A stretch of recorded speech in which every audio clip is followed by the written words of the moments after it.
And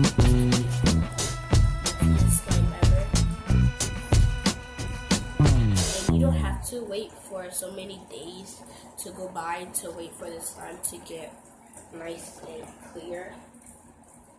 The method that I just did right now, I mixed it fast, but right now it's not like air bubbles. In camera, it looked like this pretty pink color, but really off camera it's like, oh my god, it's like this like purplish color, like purple. It looked like it don't even look like this. Like it should be like that, but now I'm gonna add it to this line. They look the same, but this one is just have less air bubbles.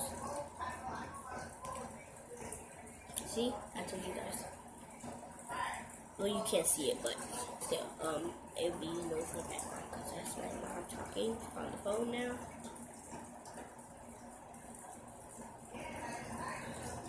Now